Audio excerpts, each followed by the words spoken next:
Chapter 15. The Quiz Final. He sent me this, Hermione said, holding out the letter. Harry took it.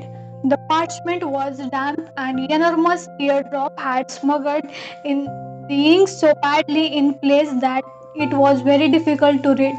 Dear Hermione, we lost. I am allowed to bring him back to Hogwarts. Execution date to be fixed. Becky has enjoyed London. I won't forget all the help you gave us, Hagrid. They can't do this, said Harry. They can't. Buckbeak isn't dangerous. Malfoy's dad frightened the committee into it, said Hermione, wiping her eyes. You know what he has like. They are a bunch of dawdler old fools, and they were scared. They are all be up here, so there always is. Only I can see any hope. Nothing will have changed. Yeah, it will, said Ron fiercely. You won't have to do all the work alone with this time, Hermione. I'll help you. Oh, Ron. Hermione flung her arm around Ron's neck and broke down completely. Ron, looking quite terrified, patted her very awkwardly on the top of the head. Finally, Hermione drew away. Ron, I'm really, really sorry about Scabbers. She sobered. Oh, well, he was old, said Ron, looking truly relieved that she had let go of him and he was a bit useless.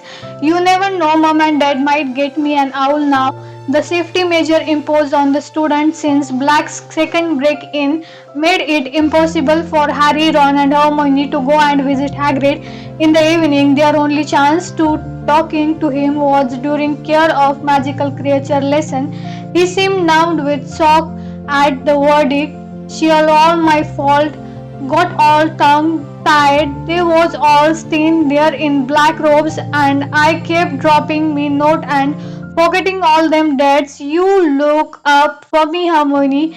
And then Lucius Malfoy stood up and said his bit, and the committee just did exactly what he told them.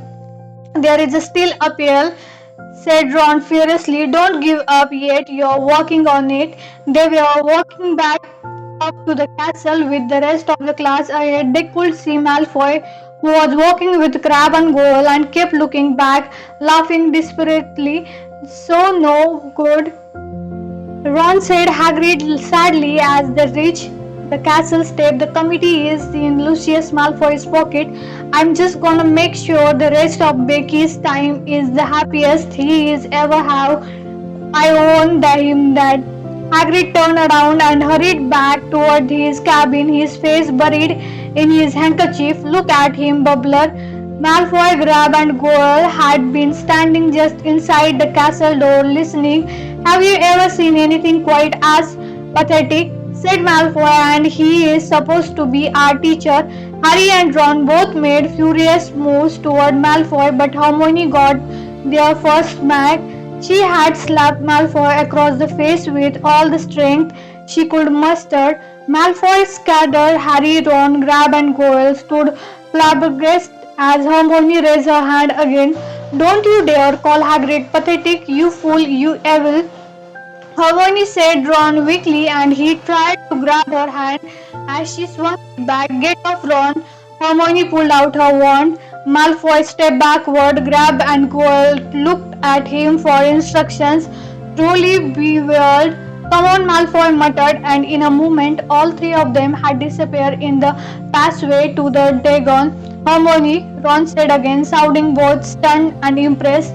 Harry, you had better beat him in a quiz final, Hermione said shrilly. You just better had because I can't stand it in Slytherin's win. We are due to charms, said Ron, still googling at Hermione. We had better go. They hurried up the marble staircase toward Professor Flitwick's classroom.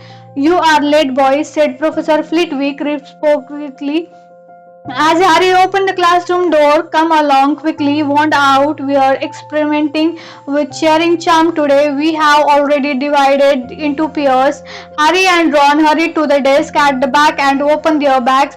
Ron looked behind him where Hermione gone. Harry looked around too. Hermione hadn't entered the classroom yet.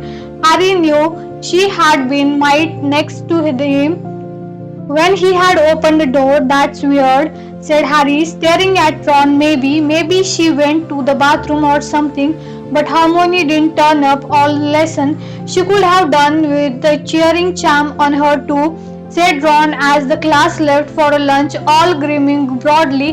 The cheering charm had left them with a feeling of great contentment. Hermione wasn't at lunch either.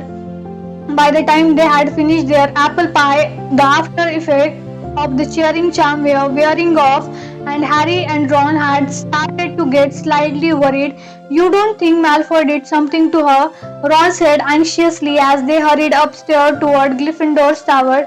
They passed the security troll, gave the fat lady the password, and scrambled through the portrait hole into the common room. Hermione was sitting at the table, fast asleep, her head resting on an open Artemisy book. They went to sit down on either side of her.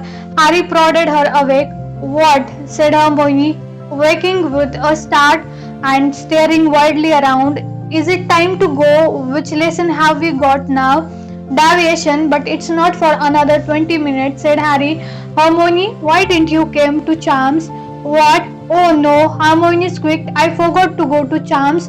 But how could you forget? Said Harry. You were with us till we were right outside the classroom. I don't believe it, Hermione wailed.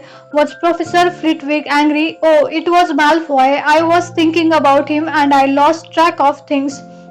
You know what, Hermione?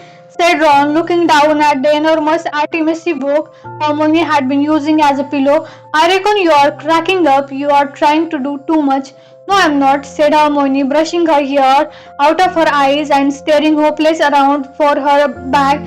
I just made a mistake, that's all. I had better go and see Professor Flitwick and say sorry. I'll see you in a deviation. Hermione joined them at the foot of the ladders to Professor Travanway's classroom 20 minutes later, looking extremely harsh. I can't believe I missed cheering charms, and I bet they came up in our exam. Professor Flitwick hinted they might. Together they climbed the ladder into the dim flame to a room. Glowing on every little table was a crystal ball full of pearly white mist. Harry, Ron, and Hermione sat down together at the same rickety table. I thought we weren't starting crystal ball until next time, Ron muttered, casting a wary eye around for Professor Trelawney in case she was lurking nearby. Don't complain, this means we have finished plasmitry, Harry muttered back. I was getting sick of her flinching every time she looked at my hands. Good day to you, said the familiar misty voice, and Professor Turnway made her usual dramatic entrance out of the shadowy. Parvati and Lavender quailed with excitement, their faces lit by the milky glow of their crystal ball. I have decided to introduce the crystal ball a little earlier than I had planned, said Professor Turnway, sitting with her back to the fur. I gazing around. The fat have informed me that your examination in June will concern the orb, and I am anxious to give you sufficient practice. Hermione started. Well, honestly, the fattest have informed her who said the exam. She does. What an amazing prediction, she said, not troubling to keep her voice low. Harry and Ron choked back laugh. It was hard to tell whether Professor Tranway had heard them as her face was hidden in shadow. She continued, however, as though she had not. Crystal gazing is a particular refined art, she said dreamily. I do not expect any of you to see when first you peer into the orb's infinity depth. We shall start by practicing relaxing the conscious mind and external eye. Ron began to snigger uncontrollably and had to stuff his fist in his mouth to stop the noise so that as to clear the inner eye and the superconscious. Perhaps, if we are lucky, some of you will see before the end of the class. And so they began. Harry at last felt extremely foolish, staring blackly on the crystal ball, trying to keep his mind empty with thoughts such as, this is stupid, kept drifting across it. It didn't help that Ron kept breaking into silent giggle and Hermione kept tutting, seen anything yet? Harry asked them after a quarter of an hour's quiet crystal gazing. Yeah, there is Burn on his table, said Ron, pointing someone spilled their candle. This is such a waste of time, Hermione hissed. I could be practicing something useful. I could be catching up on cheering charms. Professor Trailway rustled past. Would anyone like to help them interrupt the shadowy point with their off? She murmured over the checking of her bangles. I don't need help, Ron whispered. It's obvious what this means. There is going to be lots of fog tonight. Both Harry, Ron, and Hermione burst onto laughter. Not really, said Professor Trelawney as everyone's head turned in their direction. Parvati and Lavender were looking scandalized. You are disturbing the clairvoyant vibrations. He approached their table and peered into crystal balls. Harry felt his heart sinking. He was sure he knew what was coming. There is something here, Professor Trelawney whispered, lowering her face to the ball so that it was reflected twice in her huge glasses. Something moving, but what is it? Harry was prepared to bet everything he owned, including his firebolt, that he wasn't good news, whether it was, and sure enough. My dear Professor Trelawney breathed, gazing up at Harry. It is here, plainer than ever before. My dears, talking toward you, growing ever closer. Oh, for goodness sake, said Hermione loudly, not that ridiculous scream again. Professor Trelawney raised her enormous eyes to Hermione's face. Parvati whispered something to Lavender, and they both glared at Hermione too. Professor Trelawney stood up, surveying Hermione with unmistakable anger. I am sorry to say that for the moment you gave arrived in the class, my dear, it has been apparent that you do not have that the noble art of deviation required. Indeed, I don't remember ever meeting a student whose mind was so hopeless, madam.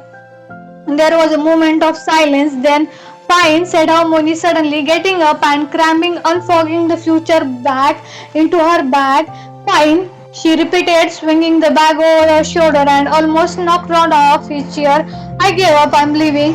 And to the whole class' amazement, Hermione strode over the trapdoor, kicked it open, and climbed down the ladder out of sight.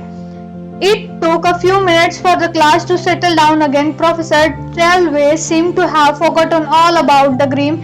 She turned abruptly from Harry and Ron's table, breathing rather heavily as she tugged her gauzy shawl more closer to her. Oh, said Lavender suddenly, making everyone start. Oh, Professor Trelawney, I have just remembered you saw her leaving, didn't you? Didn't you, Professor, around Easter? One of our number will leave us forever. You said it ages ago, Professor. Professor Trelawney gave her a dewy smile. Yes, my dear, I did indeed know that Miss Granger would be leaving us. One hopes, however, that one might have mistaken the signs. The inner eye can be a burn, you know. Lavender and Parvati looked deeply impressed and moved over so that Professor Trelawney could join their table instead. Someday Hermione is having a Ron muttered to Harry, looking out. Yeah, Harry glanced into the crystal ball but saw nothing but still white mist. Had Professor Trelawney really seen the grim again? Would he? The last thing he needed was another nearer fatal accident, with the Quidditch final drawing ever nearer. The Easter holiday were not exactly relaxing. The third years had never had so much homework. Neville Longbottom seemed close to a nervous collapse, and he wasn't the only one. Call this a holiday, Seamus Finnegan wrote at the common room one afternoon. The exams are ages away. What are they planning at? But nobody had as much as to do as Hermione. Even without deviation, she was taking more subject than anybody else. She was usually last to leave the common room at the night, first to arrive at the library the next morning. She had shadow-like lupins under her eyes and seemed constantly loose to tears. Ron had taken over responsibility for Buckbeak's appeal. When he wasn't doing his own work, he was poring over enormous thick volume with names like the Handbook of Hippogriff, Psychology, and Foul or Fouls, a study of hippogriff's brutality. He was so absorbed He even forgot to be horrible to Crookshank. Harry, meanwhile, had to fit in his homework around Quidditch practice every day, not to mention endless discussion to tactics with Toad. The Gryffindor-Slytherin match will take place on the first Saturday after the Easter holiday. Slytherin was leading the tournament by exactly 200 points. This meant as would constantly remind his team that they needed to win the match by more than that amount to win the cup. It also meant that the burden of winning fell largely on Harry because capturing the snitch was worth 150 points.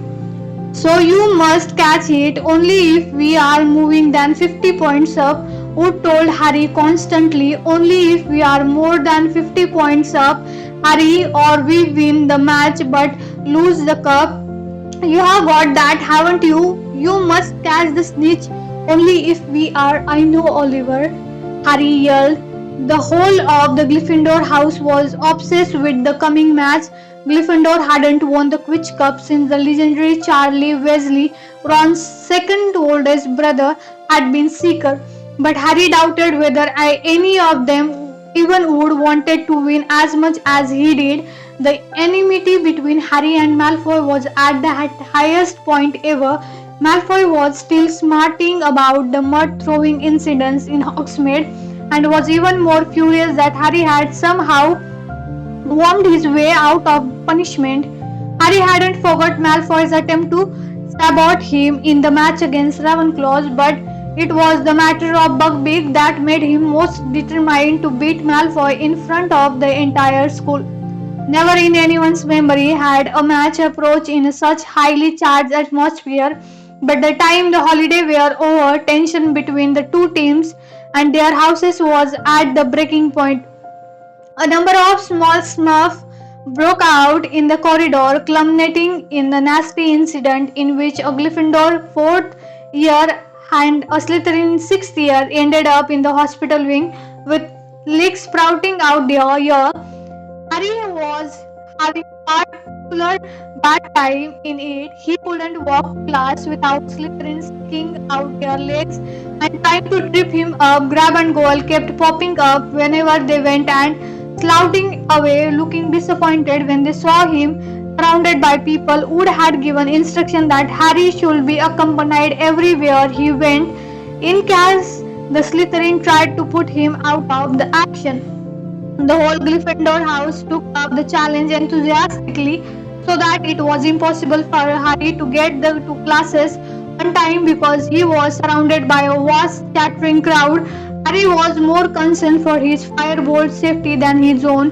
When he wasn't flying it, he locked it securely in his trunk and frequently dashed back up to the Gryffindor's tower to break times to check that it was still there. As usual, pursuit were abandoned in the Gryffindor's common room the night before the match. Even Hermione had put down her books. I can't work, I can't concentrate, she said nervously. There was a great deal of noise. Fred and George Weasley were dealing with the pressure by being louder and more exuberant than ever. Oliver Wood was crouched over a model of a Quidditch field in the corner, prodding Littlefinger across it with his wand and muttering to himself. Angelina, Alyssa, and Patty were laughing at Fred's and George's joke. Harry was sitting with Ron and Hermione, removed from the center of things, trying not to think about the next day because every time he did, he had the horrible sensation that something very large was fighting to get out of his stomach. You are going to be fine, Hermione told him through. She looked positively terrified. You have got a firebolt, said Ron. Yeah, said Harry, his stomach wrenching. It some come as a relief when Wood suddenly stood up and tell team bed.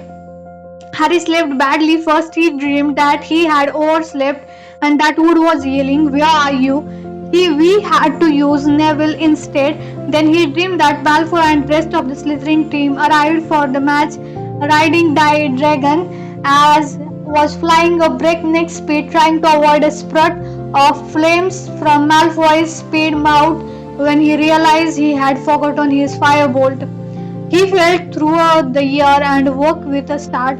It was a few seconds before Harry remembered that the match hadn't taken place yet, that he was safe in bed, and that the Slytherin's team definitely wouldn't be allowed to play on dragons. He was feeling very thirsty. Quietly as he could, he got out of his four-poster and went to pour himself some water from the silver jug beneath the window. The grounds were still and quiet. No breath of wind disturbed the thick spot in the forbidden forest. The whomping willow was motionless and noticed. Looking, it looked as though the condition for the match would be perfect. Harry set down his goblet and was about to turn back to his bed when something caught his eyes. An animal of some kind was prowling across the silver lawn. Harry dashed to his beside table, snatched up his glasses and put them on, then hurried back to the window. It couldn't be the Grim, not now, not right before the match. He peered out at the ground again, and after a minute, frantic searching, spotted it. It was skirting the edge of the forest now. It wasn't the Grim at all. It was a cat. Harry clutched at the window, ledged in relief, and he recognized the bottle brush tail. It was only Crookshank, or was it only Crookshank? Harry squittled, pressing his nose flat against the glass. Crookshank seemed to have some to halt. Harry was sure to could be something else moving in the shadow of the trees also. And just then it emerged, a gigantic, saggy black dog moving sturdily across the lawn, Crookshank trotting at its side. Harry stared. What did this mean? If Crookshank couldn't see the dog as well, how could it be an omen of Harry's death? Ron, Harry hissed. Ron, wake up. I need to tell me if you can see something. So all dark, Harry, Ron muttered thickly. What are you on about? Down here. Harry looked quickly back out of the window. Crookshank and the dog had vanished. Harry climbed onto the window sill to look down into the shadow of the castle, but they weren't there. Where had they gone? A loud snore told him Ron had fallen asleep again. Harry and the rest of the Gryffindor team entered the Great Hall the next day to enormous applause. Harry couldn't help grinning broadly as he saw that both the Ravenclaws and Hufflepuff table were applauding them too. The Slytherin table hissed loudly as they passed. Harry noticed that Malfoy looked even paler than usual. Would spend the whole of breakfast urging his team to eat while touching nothing himself. Then he hurried them off to the field before anyone else had finished so they could get an idea of the conditions. As they left the Great Hall, everyone applauded again. Good luck, Harry, called Cho. Harry felt himself blushing. Okay, no wine to speak of, sun's a bit bright. That could impair your vision. Watch out for it. Ground is fairly hard. Wood that will give us a fast kickoff.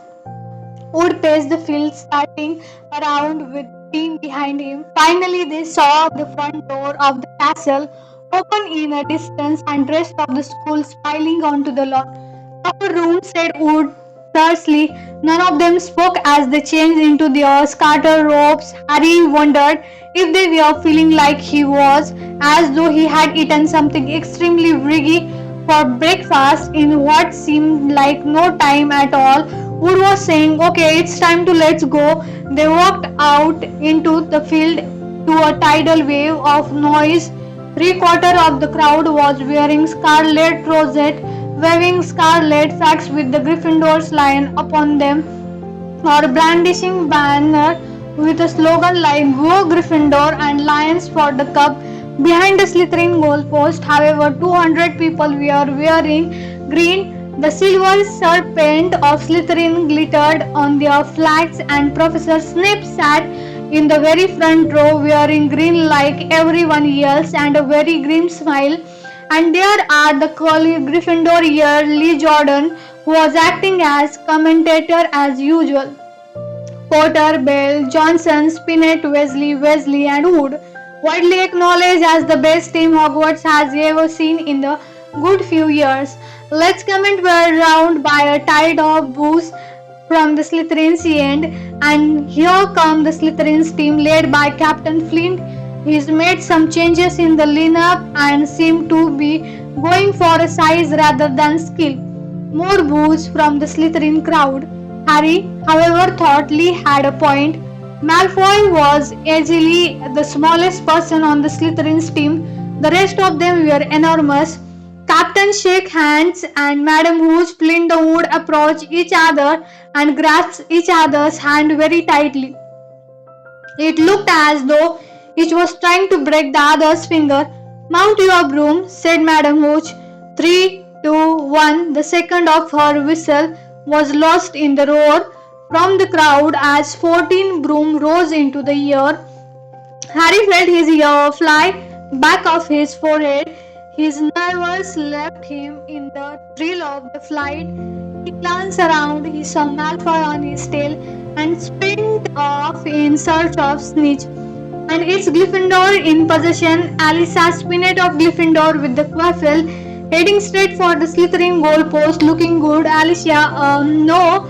Quaffle intercepted by Wrangton of Slytherin team up the field. Warm, nice bludger work here by George Wesley. Wrangton drops the quaffle. It's scored by Johnson. Gryffindor back in possession. Come on, Angelina. I swear around the Montague Duck, Angelina, that's the bludger. She scored 10-0 to Gryffindors. Angelina punched the air as she soared around the end of the field. The sea of scarlet below was screaming its delight. Ouch! Angelina was nearly thrown from her broom as Marcus Flint went smashing into her. Sorry, said Flint as the crowd bellowed hooed. Sorry, didn't see her. A moment later, Fred Weasley chucked his better club at the back of the Flint's head. Flint's nose smashed into the handle of his broom and began to bleed. That will do, shrinking Madam Hooch, zooming between them. Penalty shot to Gryffindor for an unprovoked attack on their chaser. Penalty shot to Slytherin for delightfully damage to their chaser. Some of it missed how Fred, but Madam Hooch blew her whistle and Alicia flew forward to take the penalty. Come on, Alicia, yelled Lee into the silence and had descended on the crowd. Yes, she is beaten. The keeper 20-0 to Gryffindors. Harry turned the firebolt sharply to watch Flint, still bleeding freely, fly forward to take the Slytherin's penalty. Wood was hovering in front of the Gryffindor's goal post. His jaw clenched. Course Wood's a super keeper, Lee Jordan told the crowd as Flint waited for Madam Hooch's whistle. Super, very difficult to pass, very difficult indeed. Yes, I don't believe it. He saved it. Relieved, Harry zoomed away, gazing around for the speech but still making sure he caught every word of Lee's commentary. It was essential that he hold Malfoy off the speech until Gryffindor was more than 50 points off. Gryffindor in possession, no. Slytherin in possession, no. Gryffindor back in possession, and it's Catty Bell for Gryffindor with the quaffle. She is taking up the field. That was deliberate. Montague, Slytherin chaser, had severed in front of Catty, and instead of seizing the quaffle, had grabbed her head. Catty Cartwell and Yer managed to stay on her broom but dropped the quaffle. Madam Hooch's whistle rang out again as she soared over to Montague and began shouting at him. A minute later, Catty had put another penalty pass the Slytherin sleeker. 30-0. Take that, you dirty chasing. Jordan, if you don't comment in an unbiased way, I am telling it like it is. Professor Harry felt a huge jolt of excitement. He had seen the snitch. It was shimmering at the foot of one of the Gryffindor goal posts, but he mustn't catch it yet. And if Malfoy saw it, faking a look of sudden concentration, Harry pulled his firebolt around and spent off toward the Slytherin end. It worked. Malfoy went hurrying after him, clearly thinking Harry had seen the snitch here, there. Whoosh! One of the bludger came streaking past Harry's right ear, hit by the giant Slytherin beater, draking then against Woo's. The second bludger grazed Harry's elbow, the other beater bolts closing it. Harry had a fleeting glimpse of ball and drinking zooming toward him. Club rise, he turned the firebolt upward at the last second, and ball and Derek collide with sinking crutch. Haha! Yale Lee Jordan as Slytherin beater lunge away from each other, clutching their tails. Too bad, boys. You'll need to get up earlier than that. What to beat a firebolt, and it's Gryffindor in possession again as John takes the quaffle Flint alongside her, poke him in the eyes. Angelina, it was a joke. Professor, it was a joke. Oh no, Flint in possession. Flint flying toward the Gryffindor goal post. Come on now, would save. But Flint had scored. There was an eruption of cheers from Slytherin end and Lee Jordan so badly that Professor McGonagall tried to tug the magical magnaphone away from him. Sorry, Professor, sorry, won't happen again. So Gryffindor in the lead, 40 to the 10, and Gryffindor in possession. It was turning into the dirtiest game Harry had ever played. His energy and Gryffindor had taken such an early lead the Slytherin were rapidly resorting to any means to take the quaffle. Ball hit Alicia with his club and tried to say he had thought she was a bludger. George Weasley elbowed Ball in the face in the relation. Madam Hooch awarded both team penalties and Hood pulled off another spectacular save, making the score 40-10 to Gryffindor. The snitch had disappeared again. Malfoy was still clipping close to Harry as he soared against the match. Looking around for it, one Gryffindor was 50 points ahead. Hattie scored 50-10. Fred and George Weasley were swept around her club race in case any of the Slytherin were thinking of revenge. Ball and Glitter took advantage of Fred's and George's absence to aim both Bludger at Wood. They caught him in his stomach one after another, and he rolled over the air, clutching his broom, completely ruined. Madam Hooch was beside herself.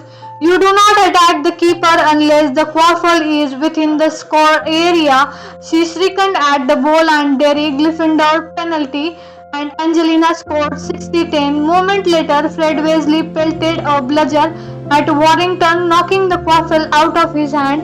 Alicia seized it and put it through the Slytherin's goal, 70-10. The Gryffindor crowd below was screaming itself hoarse. Gryffindor was 60 points in lead, and if Harry caught the snitch now, the cup was there. Harry could almost feel hundreds of eyes following him as they soared around the field, high above the rest of the game, with Malfoy spreading along behind him. And then he saw it. Its snitch was parking 20 feet above him. Harry put on huge burst speed. The wind was roaring in his ears and stretched out his hand, but suddenly the firebolt was slowing down. Horrified, he looked around. Malfoy had thrown himself forward, grabbed hold on Firebolt's tail, and was pulled back it. Harry was angry enough to hit Malfoy but couldn't reach.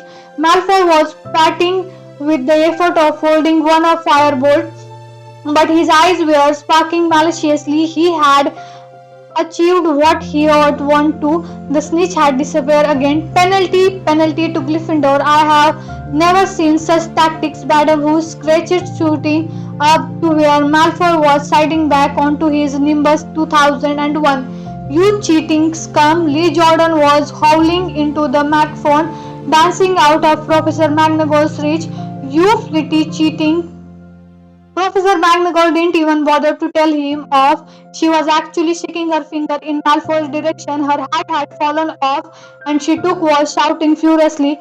Alicia took Gryffindor's penalty, but she was so angry she missed by several feet. The Gryffindor team was losing concentration and the Slytherin, delighted by Malfoy's foul on Harry, were being spread on the greatest height. Slytherin in possession, Slytherin heading for a goal. Montague second, Lee Jordan 7:22 Gryffindor. Harry was now marking Malfoy to close. Their knees kept hitting each other. Harry wasn't going to let Malfoy anywhere near him. The snitch, get out of it, Potter! Malfoy yelled in frustration as he tried to turn and found Harry blocking him. Angelina Johnson, get the quaffle for Gryffindor. Come on, Angelina, come on. Harry looked around. Every single Slytherin player, apart from Malfoy, was sticking up the pitch toward Angelina, including the slithering keeper. They were all going to block her. Harry felt the firebolt around bent so lowered he was lying flat along the handle and kicked it forward like a bullet. He shot toward the Slytherin. They scattered as the firebolt zoomed toward them. Angelina's way was clear. She scored. She scored. Gryffindor led by 80 points to 20. Harry, who had almost pelted headlong into the stands, skipped to a halt in mid-air, reversed and zoomed back into the middle of the field, and then he saw something to make his heart stand still. Malfoy was dividing a look of triumph on his face. There, a few feet above the grass below, was a tiny golden glimmer. Harry urged the firebolt downward, but Malfoy was a mile ahead. Go, go, Harry, urged his broom. He was grinning on Malfoy. Harry flattened himself to the broom handle as Paul sent a bludger at him. He was at Malfoy's ankles. He was level. Harry threw himself forward, looked both hands off his broom. He knocked Malfoy's arm out of the way. Yes, he pulled out of his dive, his hand in the air, and the stadium exploded. Harry soared above the crowd, an odd ringing in his ear. The tiny golden ball was held tight in his fist, beating its wing hopeless against his finger. Then Wood was spinning toward him, half blinded by tears. He seized Harry around the neck and sobbed unrestrainedly into his shoulder. Harry felt two large thumbs as Fred and George hit them. Then Angelina, Alice, and Katy's voice. We have won the cup, we have won the cup, tangled together in a many-armed hug. The Gryffindor's team sank yell hoarsely back to earth. We have upon wave of Christmas support was pouring over barriers onto the field. Minds were running down on their backs. Harry had a confused impression of noise and bodies pressing in on him. Then he and the rest of his team were hoisted onto the shoulder of the crowd, thrust into the light. He saw Hagrid plastered with Christian Roste. Ye beat them, Harry, you beat them. Wait till I tell Buckbeak. There was a Percy jumping up and down like a mannequin, all dignity forgotten. Professor McGonagall was sobbing harder ever than Wood, wiping her eyes with an enormous Gryffindor flag, and they are fighting their way towards Harry. Where Ron and Hermione words failed them, they simply beamed as Harry was borne toward the stand. When Dumbledore stood waiting with the enormous Quidditch cup, if only there had been a Dementor around. As a sobbing Wood passed Harry the cup as he lifted it into the air, Harry felt he could have produced the world's best patrons. That's it for today. Thank you so much. Stay tuned for next chapter. Till then, see ya. Bye bye.